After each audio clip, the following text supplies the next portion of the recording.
So welcome to the 3DHP for the Nation Interest Group meeting. As y'all are aware, we hold these meetings every 2 to 3 times a year, and we'll talk about the difference between this and the forum here in a minute.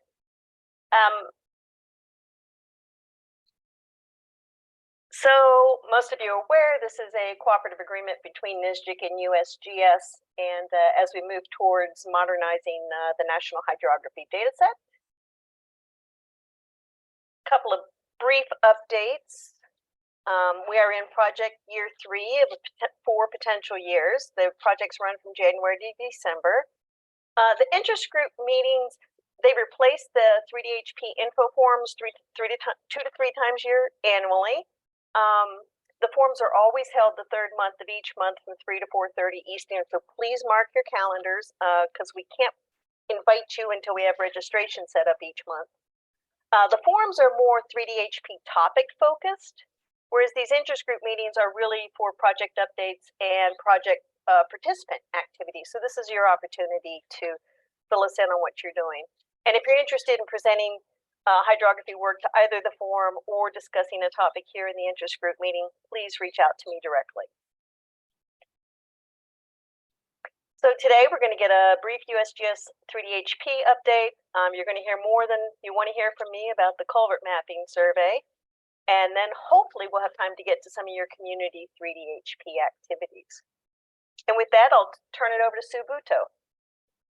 Thanks so much, Linda. I hope everybody can hear me. I'm in a different office and a different computer setup, so it's all an experiment today. Just a brief update, as Linda mentioned, with respect to the status of the NHD WBD changeover. Markup submissions closed on November 30th. I think we mentioned that the last time we presented to you, and our NG folks are busily working on the remaining markups. So folks who are stewards may hear from NG asking questions about the applicability of some of those markups. NHD editing is now closed. And again, we appreciate you guys' willingness to work with us on this. And WBD editing closed on will close on June 30th. I want to highlight that we have a hydrography community call coming up on Tuesday, April 25th, and the topic is an update on the transition from NHD to 3DHP. I think the way to get onto those hydrography community calls is to reach out to one of our liaisons. I'll double check that, and if anybody wants that information, I'll pass it to Linda and she can get it to this community. So you guys can join that call if you're interested. And then I wanted to highlight progress that's going on with our 3DHP effort in Alaska. The map that you see shows progress, where the dark blue is data that's available or in progress, and kind of the cyan colors are data that is either already in contracting or awarded this fiscal year or is to be awarded. The total for this fiscal year is estimated around 67,000 square miles of Alaska, and the data acquisition is happening on the 5-meter IFSAR data. And there are a few instances where we are combining EDH for 3DHP and National Wetlands Inventory collections managed either by the USGS through our gypsy contracting or by contracts through Fish and Wildlife Service, who we're collaborating with. We'll get you an updated map for the CONUS Islands and Territories soon to show you what's happening there. The only other thing I will mention here is the hydrography updates for Alaska are funded by appropriation to the USGS for Alaska map modernization, which also is what funded IFSAR data for Alaska. So with that, I will pass it back to you, Linda. Thank you, Sue. Anybody have any specific questions or anything for Sue? Hey, Sue, this is Phil.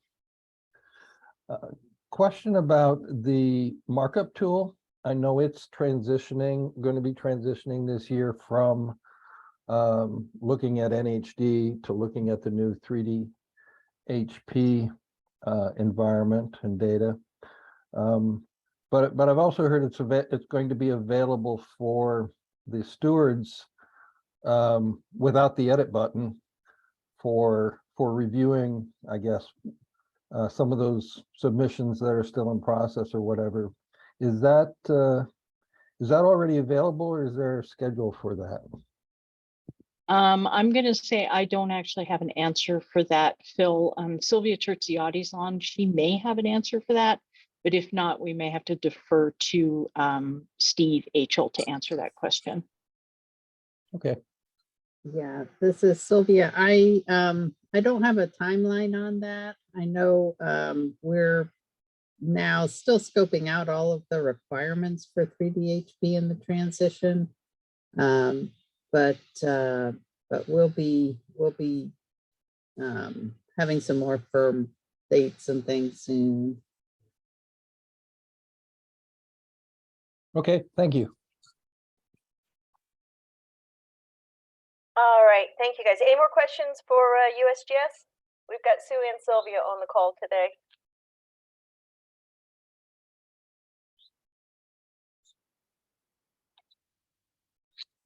And I want to say welcome. Glad to see Dennis Peterson on the call.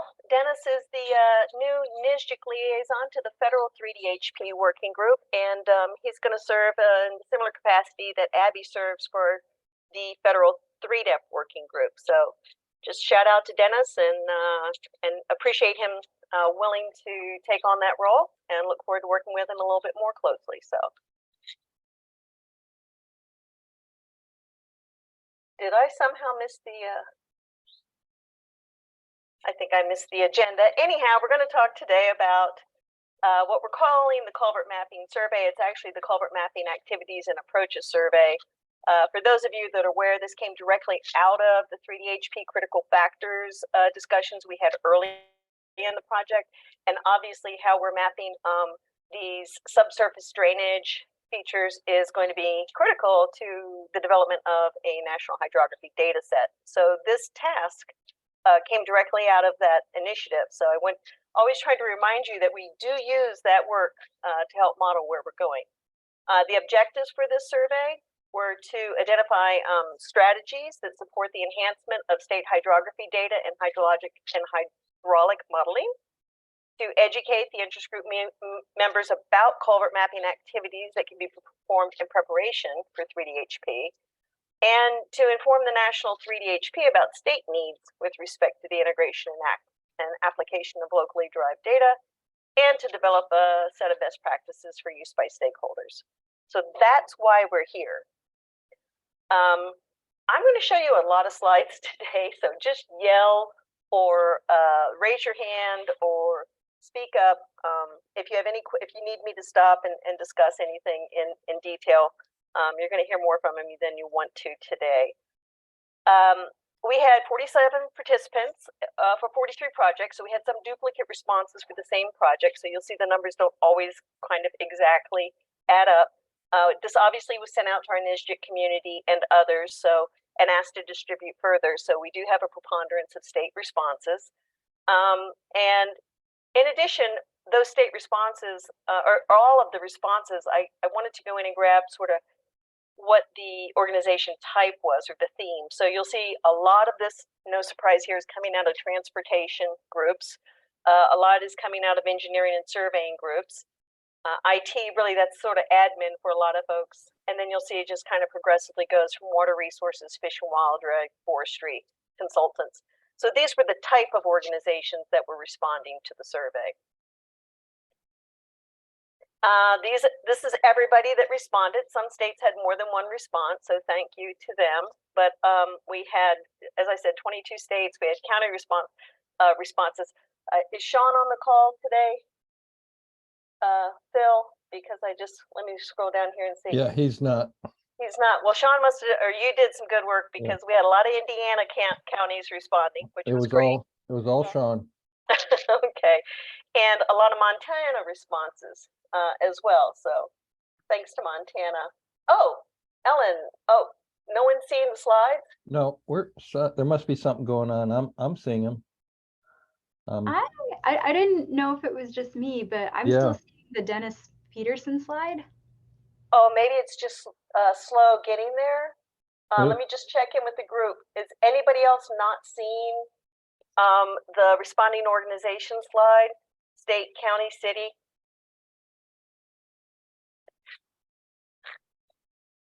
Maybe it's just me and Rick. Was that Ellen? Oh, I was saying maybe it's just me and Rick. Oh, there's a Is few. that Ellen There's that's a few. speaking? No, there's a few in the chat. Jamie, Amy.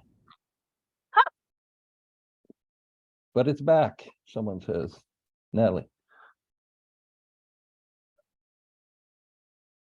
Must be a solar flare.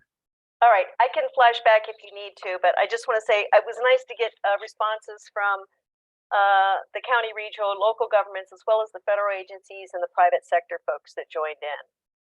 So yeah, do something. Yell at me if we get behind again.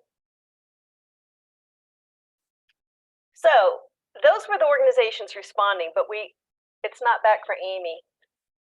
Well, it's got to get all the way to Louisiana, girl. So you know, I don't know what to say. Does everybody see the? Okay. Yeah. I'm going to go on. We will share these slides. Somebody said they had to refresh. Thanks, Jamie.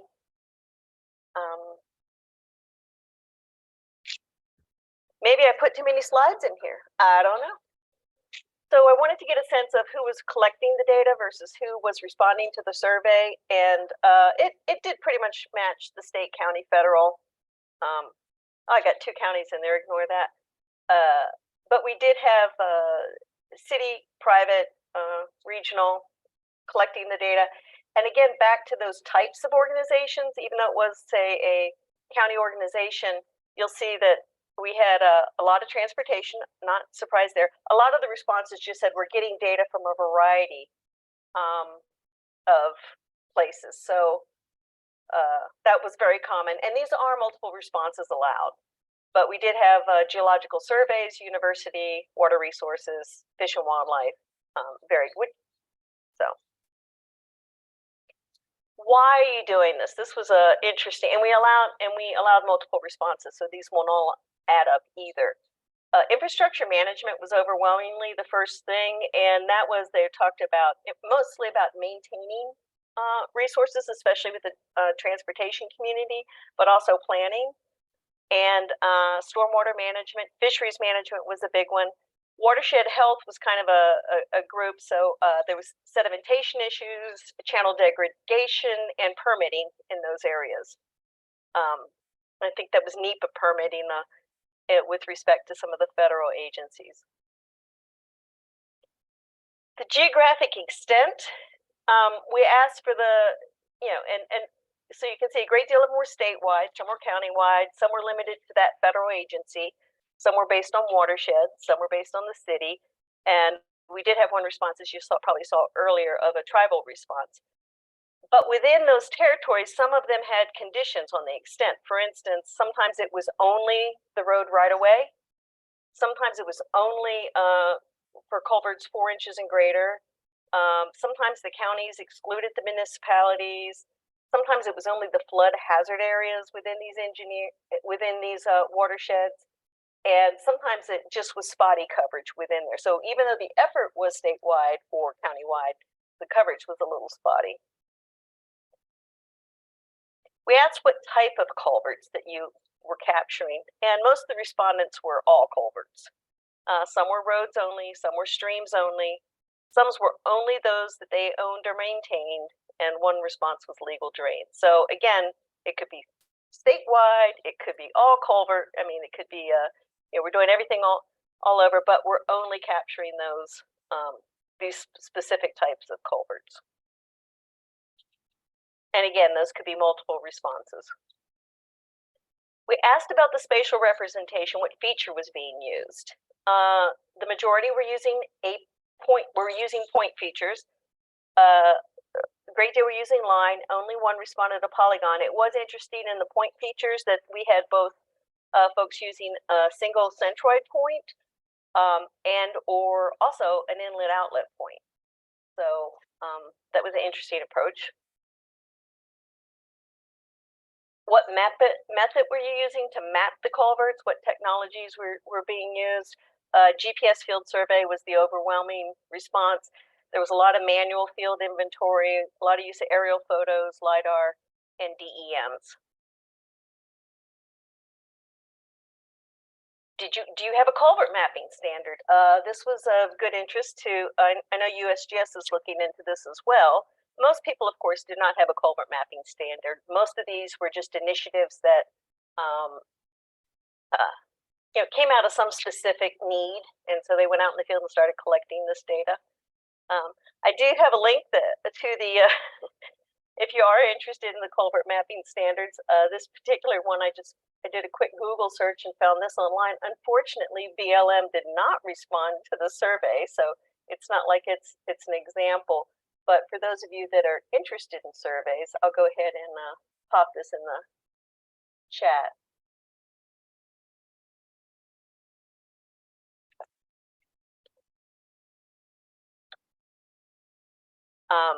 It was interesting. I started looking through it. Okay, I'm going to just qualify these next two, and I should have qualified the earlier slides. Because we didn't know what the responses were going to be, most of the responses were descriptive in nature. And so when you see these little finite graphs and things like that, that is an extraction of information from the descriptions. So it wasn't like they got to pick, specific values.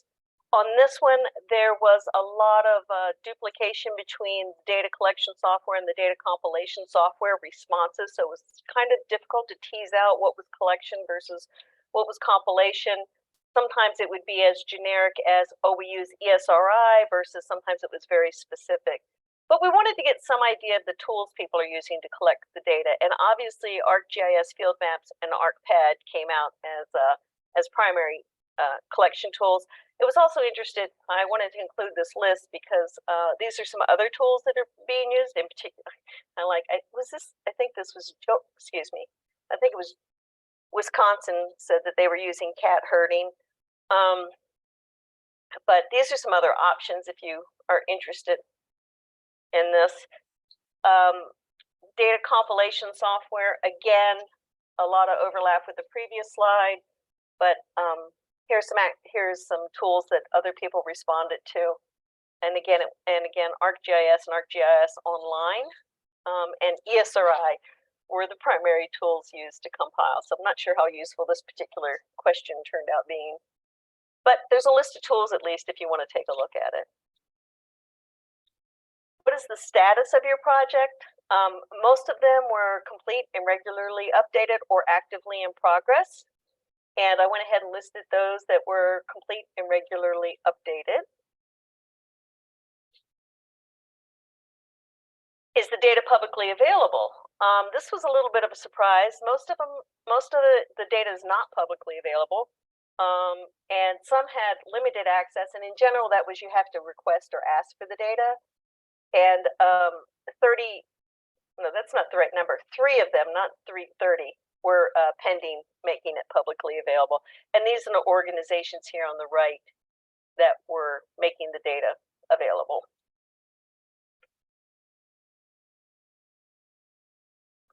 All right, I know everybody wants to know about attributes. So information was collected, but it was a pretty generic, we had a lot of different responses. So we could just say, you could either list or give us a link or discuss it. So you'll see that we had, this is a little clip from the database. It was just a variety of responses here, list, description, URLs. We don't have any intent at this point to compile this information, but most of you are aware there is a USGS-led effort to establish a core culvert attribute schema. And the objective, and Sue can jump in, Sylvia can jump in, correct me if I'm wrong. The objective is that you would be able to associate then that core, if you collected that core schema of information, and then that could be associated to the 3DHP data through addressing. And once established, organizations can build upon that schema and add their own attributes and do the same thing, just addressing. And this is a continuing dialogue, and we're going to have additional information shared with the community as we go on and as that schema evolves. Sue or Sylvia, is there anything you'd like to add? Put you on the spot. No, that's a good summary. The only thing I'd add is we are one of the key ways to link the data back is to use the ID 3DHP to identify the culvert that is associated with the data as part of somebody's data set. So we can talk more about that at another time, but Great. Yeah. So basically these things are going to fit together within the 3DHP data model. Is that okay? Yeah. Thank you. So again, we've had discussions on the data model, and Sylvia's been has really helped us a lot in understanding that, and I know that it continues to evolve. So we'll have more discussions on that. But I am going to give you a link to the survey. So if you're interested in any of this, you are free to go in and dig through this stuff and see what is of interest to you. You may want to look at another state. For instance, here's the Michigan. Well, no, that's the county, I guess I have right there. They've actually just listed all of their attributes. So if you want to go in and find a companion organization and see what they were doing, I encourage you to go access the data, which I'll give you a link in a little bit. So here it is. This is the link to the actual data results. Phil, is that a spreadsheet? No, that's the actual survey 123 Okay. link for reviewing the output. And you can, if you through that link, Phil, can you download the spreadsheet if you don't want to look at it online? Maybe. You can. Yeah, there must be.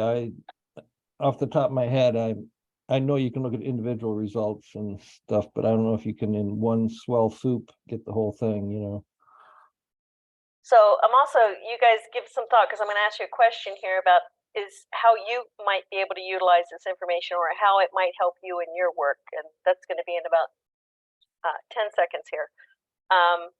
So we will distribute this link through the 3DHP for the Nation interest group, get you access there. And we're going to talk about publishing it in a couple other formats.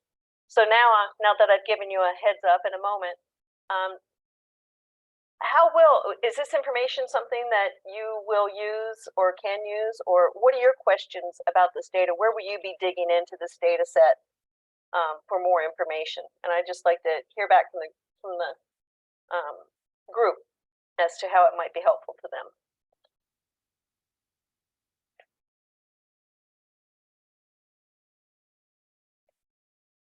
But don't tell me we did this for nothing. I can just respond that in New Mexico, I know we have multiple agencies doing culvert mapping, and I would use this I think our DOT replied to this survey, and I would just use this as a conversation tool to understand who all needs to be mapping and, coordinating their data. Excellent. Yes, New Mexico Transportation did respond. We were grateful for that response.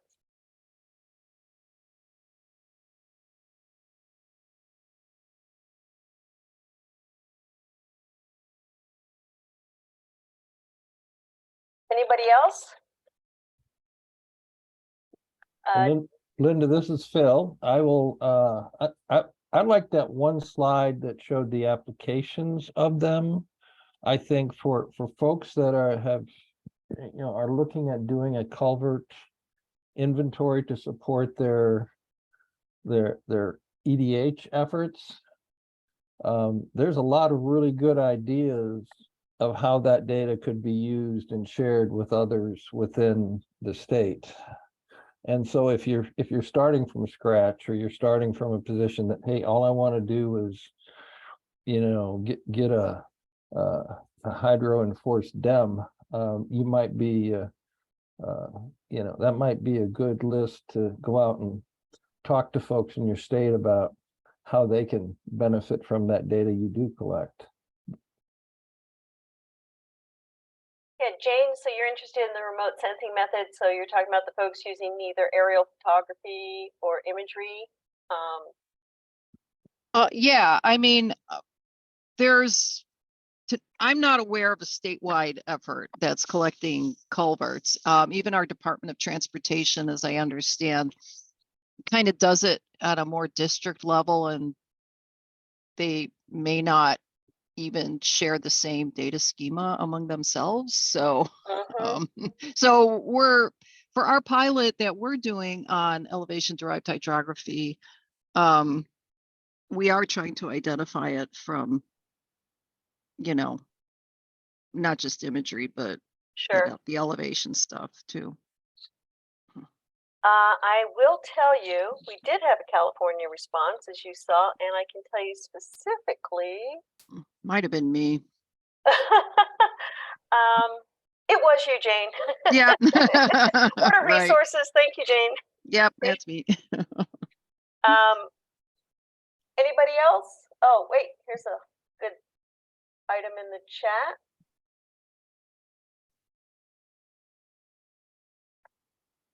Natalie, Linda, feel this free is to come off at mute. I had already, the thing I added in the chat was, our geospatial advisory committee, right, is the statewide coordinating group. And so I would certainly show this survey. I was grabbing some screenshots, right, to demonstrate ways that we could just learn information, right, about other ongoing initiatives in the state. And then I know that the culvert mapping people, might want to be aware. I had grabbed the specific screenshot, who else had developed sort of guidelines and standards that we might want to, look at and consider as we develop our own. That's great. And we will share these slides afterwards. If people want to actually, well, we're going to give you the data itself. So that's probably where you're going to have your best bet versus the Linda Wayne filter on them, right? Rick, I'm sorry, did I interrupt you?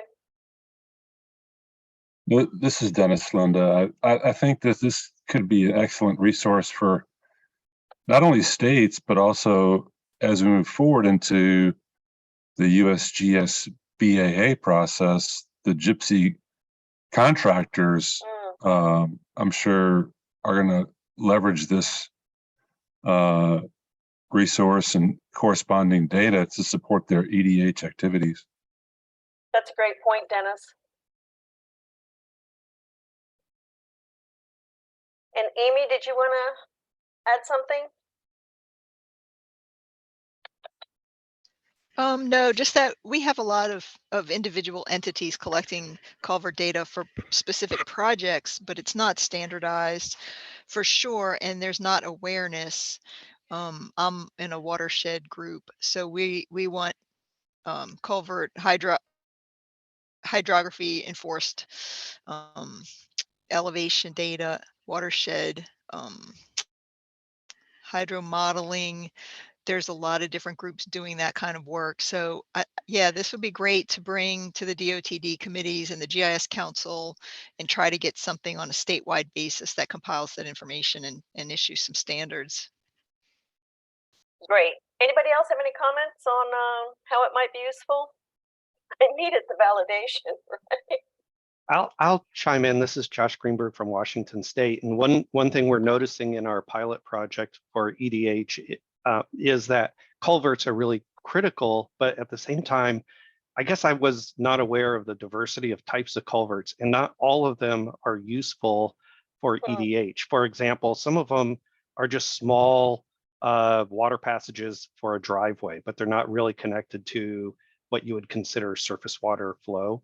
And so I think the standardization could be really helpful as long as it's there's a section that's specific to EDH as well. And that would include accuracy standards, because the culvert needs to be quite accurate in order to be helpful to meet USGS standards. Otherwise, it can cause more harm than help. And then also, when do you use that culvert information for your EDH and when you don't? So I love the idea that it's great to see all the different ways people are collecting, and I like this idea of attributes and standardizations and how that could be helpful going forward. Yes, and I will qualify in USGS again, please jump in here. I think they're being careful not to call it a standard. I think they want to have a schema, and I think it's relevant, but I think you'll see the next step is we're going to work towards what we're calling some good practices that may be as close as we get. Sylvia?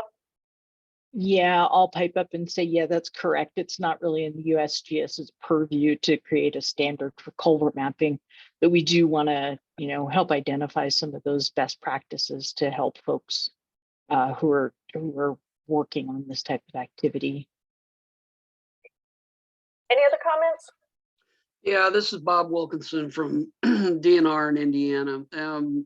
Seeing the list that you had up there that Sean had compiled and got out there, I'm in the Division of Water. We're doing a lot of floodplain mapping, and that is one of the things that we have great troubles with, is all the culverts and everything here in Indiana. So this is a good database that I can go to the GIO and IGIC and, as part of the water work group, and compile a requirement, not an internal requirement, that maybe we look at a project here in Indiana to consolidate all this data and get some kind of a schema together that not only will relate to this effort, but also to the floodplain mapping and all the other different things that we do. I've talked to a lot of other counties that weren't on that list, and they do have, point files, and they have, there's one county we have that the county surveyor does everything on a napkin while he's, eating lunch, and he'll mail it to me and I end up digitizing it for him. So I think that's what I am going to use this data for, is to go forward and say, the state of Indiana has Indiana Map, and we have a lot of data out there for the public to use. And this is just another one of those things that this could be one of our data sets that we add to our yearly data collection. And, that way they don't have to think we got to go out and find every culvert, but as we find them, or we redesign them, or we install them, we can get that information, and on a yearly basis, we can update this and just make our floodplain mapping and everything else just that much stronger. So I think that's the way we'll be going forward with the water work group here in Indiana, to have to look at that. Phil, I hope you just recorded that and remember to remind me to do that. So since we had our meeting this morning, we won't talk again for another month, but it's great data, and it prevents me from having to come up with the survey and try to get it out and have people respond. So I appreciate it. That's great. And please, yes, do use it. I do think one of the things that was real interesting is, and because again, it was descriptive responses, you could just tell the perspective, because these things have so many different perspectives, as you noted. I mean, is it just I need to know where I need to fix culverts that are degrading along my road? Do I need to look at fish barrier? So if we could, everybody's kind of doing their independent thing, or a lot of folks are doing independent efforts. So again, getting to that core schema might help everybody at least agree to a minimum set of attributes. And so as long as you're out there, go ahead and capture this. But nice to hear, Bob. That's great. Hey, Linda, this is Eric Jesperson. Eric. One of the things that it reinforces is just how diverse the collection is, and that we're not alone, having no pattern and no information, that we could merge.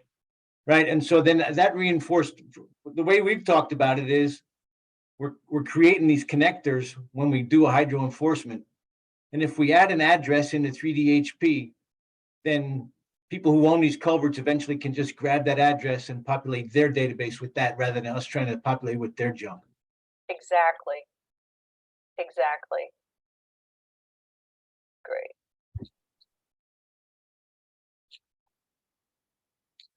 Well, okay. So I just kind of wanted to get back to what our next steps are with this. And I kind of wanted to tie it back to those objectives. So we will review the results with the 3DHP program. And we're redundant, Sue. I've got to have a better way to say that. With the 3DH program, to identify what those good practices are, what those strategies are, to identify strategies that are relevant. We want to share the results via direct link. You've got the link now. We'll send it out in an email, I said. And Phil is working on developing a dashboard of the results that'll be posted to 3DHP for the Nation Info Hub. So we want you to have this information to work with. As far as informing communities, we want to continue this discussion with the interest group. We'd love to hear back on if you do or how you might use or things that you found in your community. And of course, sort of the product of all of this is to draft those good practices. And we would like to vet that with both this group, the 3DHP for the Nation Interest Group, as well as the federal 3DHP working group. So that's where we plan on going with this. I'll say, is there any last questions about this? It's not a question. This is Phil. It's a comment related to this dashboard. It's basically going to be the responses that Linda has shared with you today, the graphs, but interactive with the maps so that you can take a little bit more local or regional, or you can pick a result and then you can see the states that highlight, and then it will also have a link to the full survey results as well. So it's just going to be a more automated version of these slides and that link that Linda provided, but it will hopefully be a little bit more interactive, and as time goes on, we can maybe even find a way to update it. Thank you. I have a quick question, Linda, for maybe you and Phil. It's something that I was struggling with, and I think what Eric said kind of triggered this again, which is, are we casting a broad enough net looking at only culverts, or is there something else? Is there a bigger description of what we're looking at? Water transportation or flow modification.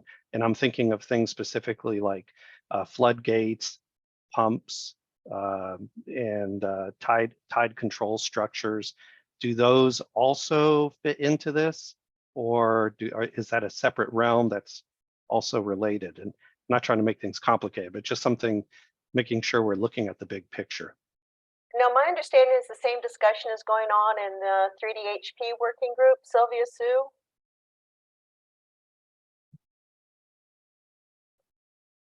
I'd say that we are discussing a lot of those features, Josh.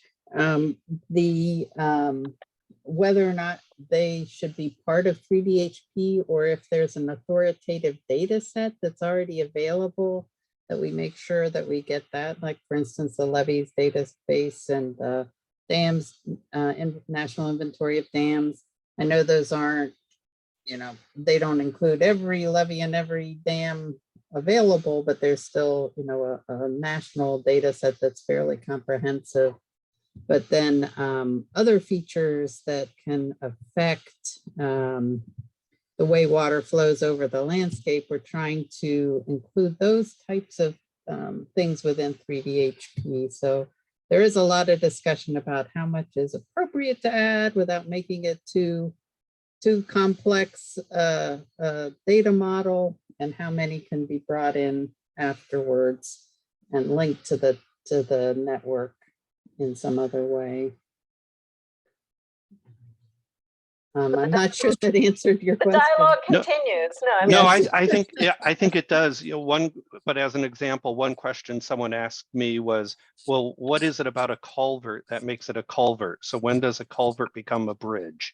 Is it the fact that it's constraining water, or that it's going underneath, that it's a terrain breach? How is it different than a small bridge? Just trying to figure out, how we are defining these things specifically for the 3DHP. Yeah, and we do have kind of very specific definitions for that based on how REDEP has defined it in their in their specifications. So we kind of had to start there. For instance, a lot of the bridges are already removed in a bare FTN. So we didn't really worry about bridges, and in their specification, they classify anything that isn't removed as a bridge. They kind of lump into this other category, and that all those features that are causing, you know, this disconnection in a network are what we're calling culverts, even though, like you say, they're not all culverts. Some are bridges, and we actually may be renaming our culvert feature just because of that, because it does cause confusion when we're calling something a culvert and it's not technically a culvert. So Sylvia, if I hear you correctly, we may be getting some new nomenclature with definitions.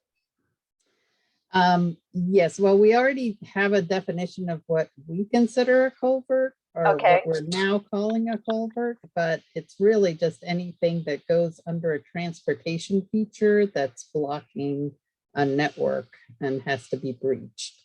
So those may or may not be officially culverts. So we may be renaming them to something like a transportation breach as opposed to a culvert. But there's still, many of them are culverts, and I think we can still tie the information to that segment if you're collecting, you know, information on culverts. But just realize that some of the things in that culvert feature type is not necessarily what you might consider a culvert. Could be a small bridge. Not necessarily an aluminum pipe, right? Yes. Or steel, I guess steel. Or Thank you, steel, Sylvia. or- That's really interesting. Appreciate it. Mhm. All right, so that's where we're going, and I Linda, appreciate. Go ahead. there's a comment regarding, Berms and levees. yeah.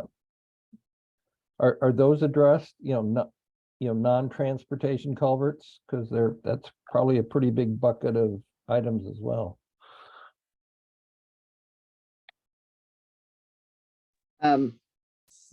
Which features? I'm sorry. The non-transportation culverts, Ah, like related to a berm or a levee, or yes, we have or- other codes for those, Okay. other connector types. So there'd be a connector type for a dam. There's a terrain breach, which is just an artifact on the elevation surface. We have infrastructure connectors that we're starting to introduce because we haven't yet been able to add in storm sewers and things like underground features, but we want to have placeholders for them, and we want to be able to have a continuous network. So yeah, there are lots of other ways that we can connect the network, and just you know, a lot of times we are kind of considering them placeholders for more comprehensive data that might be coming in later, or that someone else can enhance the network with. awesome. Very helpful. All right. Well, with that said, I did put out a call for activities. What's happening with you, our community members, and was grateful that I think Jim's on the call. Jim G from Wisconsin. As you all are aware, he presented about their culvert mapping initiative. What was it, about a year ago, Jim? Just about a year ago, yeah. Yeah. So you said you'd be willing to give us a short update. Short. Oh, give us a long one. We're good. No. So just to reiterate, our little culvert mapping project started in northern Wisconsin. It was funded by NOAA. Was a project of special merit. And the reason we started up there is the region experienced 3 1,000-year rainfall events in about 8 years. And everybody was replacing their culverts and doing it multiple times. And so there was a lot of sort of experimentation and innovation going on that we were unaware of, and then when we got into working with them, it became apparent that this was a good place to study. Our approach was not to create a culvert standard. What we did was to create a culvert inventory of inventories. And so with that, we created a database structure with some 150 different attributes, and we could pretty much incorporate any sort of inventory there was, whether it was fish passage or infrastructure or tribal rice paddies or anything, you know, like that. So that's what we ended up with. And there's roughly, I don't know, 200,000 points in there. These are points. We've now created a viewer, and I'll stick that in the chat here in a minute. What's interesting is about this whole discussion is that once we started collecting this stuff and we started getting into our main purpose, which was culvert vulnerability analysis, we started doing the hydro enforcement and trying to figure out what to do with all this information. And the area that we picked was very different than than I was certainly used to. Lots of forested wetlands, and so a lot of the existing hydrography data, wetlands data was all pretty crappy because it was done years ago and with paper air photos and things like that. So it really took us a long time to do the hydro enforcement part. And kind of what we found was there was a big difference between what people were collecting in their culvert inventories and what was visible on the LiDAR and the imagery. There was a lot more stuff there. And what we're kind of seeing is in order to move into the 3DHP world, it's not gonna work to use our little culvert inventory method. We're gonna need something more intense. And we do have a company that's been working on this problem, and so they have a culvert quote unquote inventory process that they use with the LiDAR. And so a typical county, they're finding 10, 15, 20,000 culverts. And you just can't go out and visit these in the field. So there's just too many of them. So in order to do the hydro enforcement, so we're really looking forward to figuring out how to incorporate this type of data into our 3DHP projects, because again, in certain areas we need lots and lots of this data in order to get a really good hydro enforced DEM that's the basis for moving on. So I'll stop there, and I'm going to put in the chat our culvert mapping app. So there, Linda. That wasn't too bad. So Jim, on your new method of, I guess, a remote sensing method for determining culverts, is it supported by your culvert inventory, or is it a pure remote sensing thing, or is it some AI machine learning kind of combo thing? So right now it's I believe the company is mainly a photo interpretation. They have access to stereo viewers, which I think probably helps in a lot of cases. But yeah, there are some automation techniques. Brian Gelder at Iowa State has a process for automating that, and all these things work to a point, but you still have to look at the data and see what it's telling you. So It's, you know, it's a work in progress. Great, thanks. Any other questions for Jim?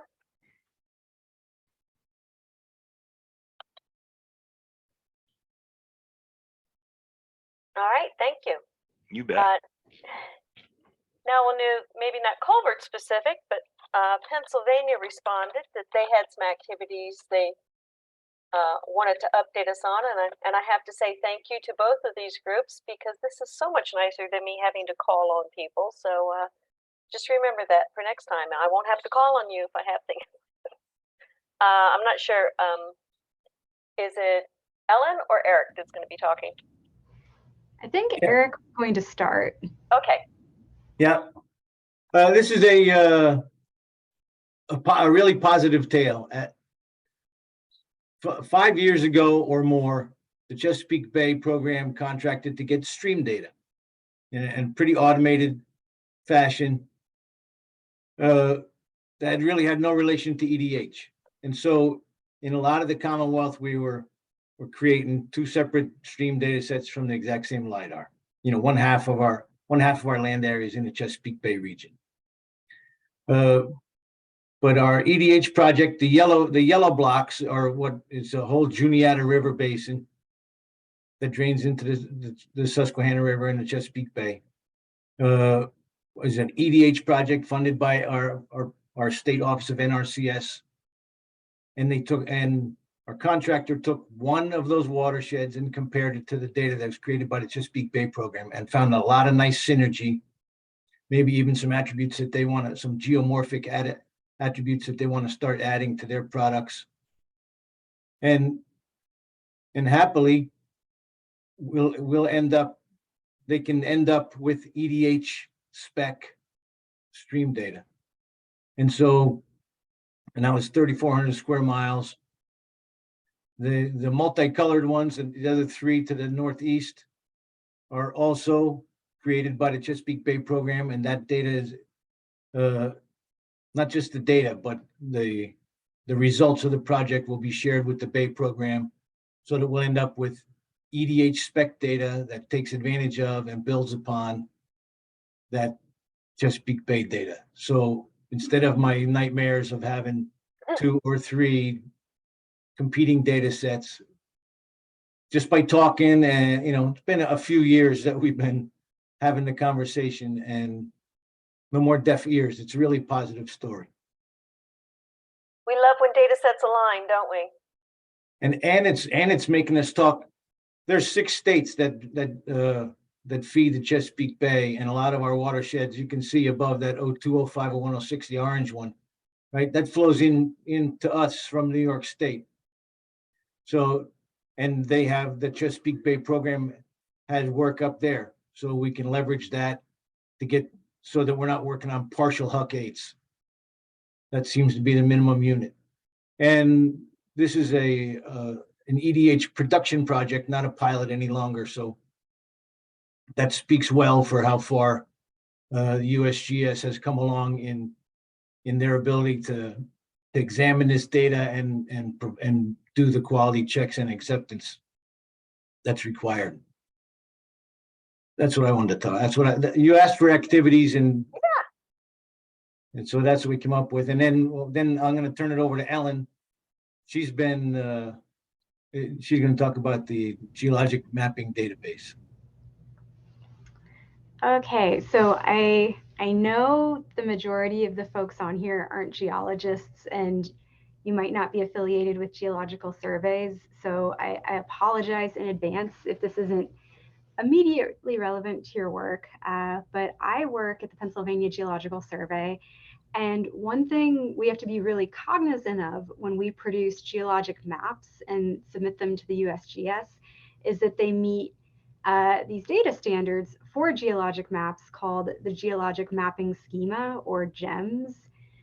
Some of you may have heard of this, some of you may not have heard of this, but because we get a decent chunk of our funding from the USGS, in order to fulfill funding contracts, we have to make sure we deliver the data in this format. It's a really complex kind of neat schema, but I've been working with it over the past maybe half year or so, and it throughout the documentation, and I'll drop a link when I'm done talking. I don't want to copy and paste while I'm talking because I'll lose my train of thought. But in the GEMS documentation, it does reference water quite a lot, but it doesn't specifically refer to the National Hydrography Dataset or 3DHP. And it kind of directs you to use, I'm trying to think of how to explain this in a non-geological way. The water, the way they want to accept these lines and polygons is they want them to be coincident with a lot of surficial geology features. And that can be very difficult because traditionally a lot of geologic maps are produced at a 1 to 24K scale. In Pennsylvania, we're trying to produce our own elevation derived hydrography at about roughly 1 to 5K scale to hopefully meet 3DHP standards. So it's difficult to combine these two sets of data that have really different scales. And in doing work with GEMS and in talking with the folks with GEMS, I should say that GEMS is very much a work in progress. The folks at the USGS who are creating this data architecture are actively soliciting input from state surveys. And work on GEMS was started, I think it was in 2009. So it seems like a lot of the documentation associated with this data acceptance standard is referring to the NHD, even though it doesn't name the NHD, right? Because they're looking for kind of blanket data at a 1 to 24K scale. And they haven't really considered the inclusion of elevation derived hydrography. And it seems like they haven't really considered the future of 3DHP as it's going to be applied to geologic maps. And that's something they're going to need to do. So if there are any geologists on this call, I encourage you to consider reaching out to the team at the USGS who is working on GEMS. This is something I've talked to with Dave Soller and Evan Toms about, and there's no set solution. It kind of seems like GEMS is a little bit more, aspects of it are hard and fast rules and other aspects are more like guidelines. And we're trying to figure out this question of combining hydrography that has such a fine resolution with geologic maps at a completely different scale. So that's what I've been working on. And I just kind of wanted to put it out there because I somewhat recently presented at the Northeast Southeast Geological Society of America meeting. And I brought this up and I ran into a number of geologists from other state surveys that were like, why would you ever produce your own hydrography? And why would you ever want hydrography at that fine a resolution? And I was kind of like, well, we do things besides publish quadrangle maps, you know, right. There are a lot of applications. So I just wanted to put it out there, just get people thinking about it. That is really interesting. Anybody have any comments, experience?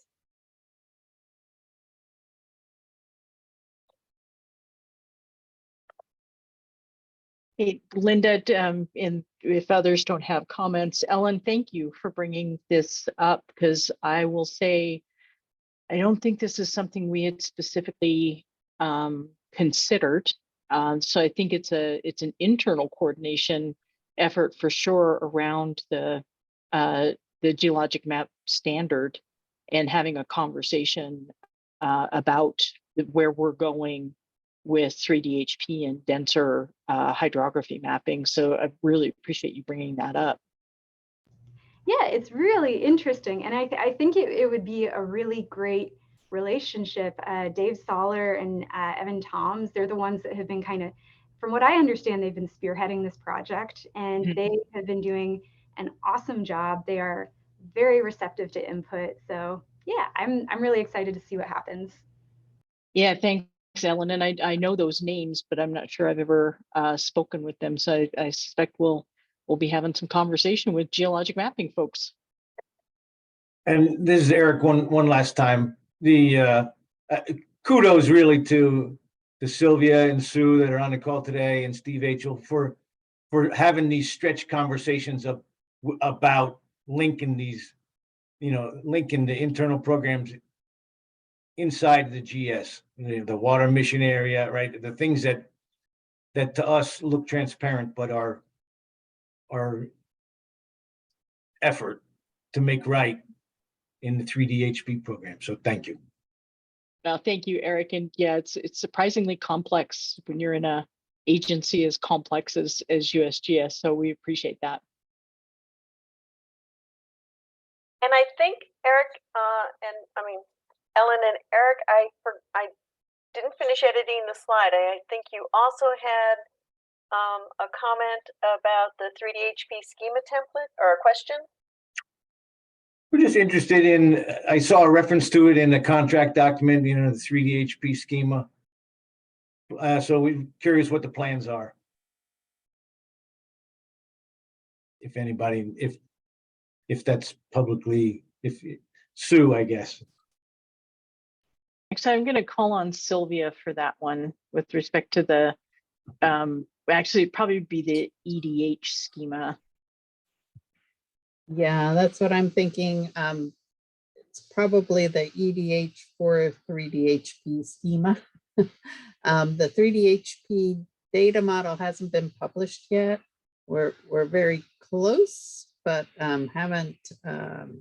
It takes a while for us to write these things up and finalize them. So we don't have that as a document yet. So I'm guessing it must have been the EDH schema that was in that task order or contract that you saw. Okay, and then thank you. Yeah, I'm not, you know me, I'm just asking the question to try and get ahead. No, that's fine. And I would say that I've gone to the hydrography community calls that were mentioned in the beginning of this call, and they often cover similar material, but it's a slightly different audience, so different questions, and I find them very informative. Thanks, Eric. Okay, great. Well, thank you. Anybody else have any activities or ongoings that they'd like to share with the group? This is your opportunity. Is it too late to ask a question? I probably spaced when Eric was talking about it, but it wasn't clear to me how you're checking your data against the USGS specifications. I'm sure I missed that, but how do you know that your data is meeting the USGS specs? These are USGS contractors. All those Okay. watersheds. Gotcha. Okay. These are USGS EDH task orders. Gotcha. Okay. The spec is required. Yep. Okay. Thank you. Any other activities or questions?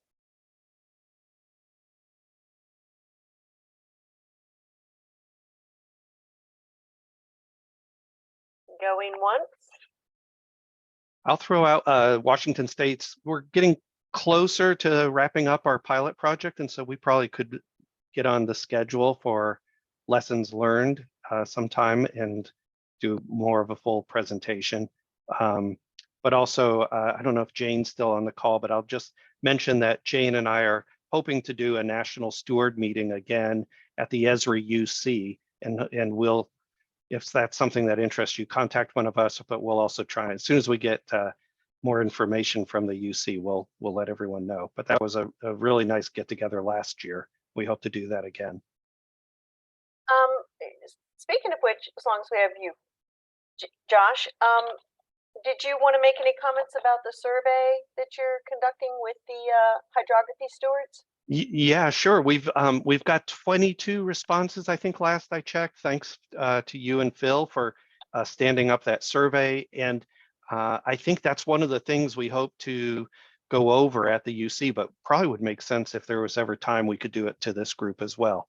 But I think we're hoping to get a little bit more response. So if you have not responded to that National Steward Survey, and you are a hydrography steward, that it'd be great to get your input on that. Do you have that link handy you can drop in the chat, Josh? You Or know, Phil? Anybody? Check your email. We've sent it out to the 3DHP community. I'm guessing Phil can get it quicker than me. I think I have the results, but not the actual survey. So Survey. yeah, let me grab it here and okay. I'll Thanks, Phil. paste it in. And just a reminder, there is a National Hydrography Stewards community that has been set up. You do not have to be an NHD steward. We're actually just talking about any stewards for state hydrography data sets. So if you are not involved in that, or if you have a state steward that should be involved in this discussion, you can contact me or Josh or Jane or Phil, any of us, and we can get you. You'll have to join the community at the myNSGIC.org, but actually, let me clarify that. There's actually a separate inventory form. So if you are not in that group and want to be, if you know somebody in your state that should be, please get in contact with one of us. All right, then. Last thing is, as always, feel free to reach out to Phil or I if you have questions, comments. You know, the forum is always held the third Wednesday of the month. So please mark your calendars. Just put a placeholder in there. I apologize. We cannot send a calendar invite or anything until the registration information is set up for security reasons. And the next forum, we are looking for a call. So Josh, that was kind of interesting timing on your part. And if it's too soon, that's fine also. We're really looking for, we'd love to see we've got some ideas in the mill, but we'd love to see something from a state or private sector. We've had a lot of federal presentations lately helping us stay up to date on what's going on with data models and such. So if you have something you'd like to share with the community, call me, and we'd love to hear from you. And yes, Shana asked if the session is being recorded. It is being recorded, and we will post it to the NSGIC learning link under the state hydrography, under the 3DHP interest group. We'll make sure and get that recording up there. You can go back. We will also distribute the link to the Culvert survey. And with that, I will take any final questions, comments, suggestions.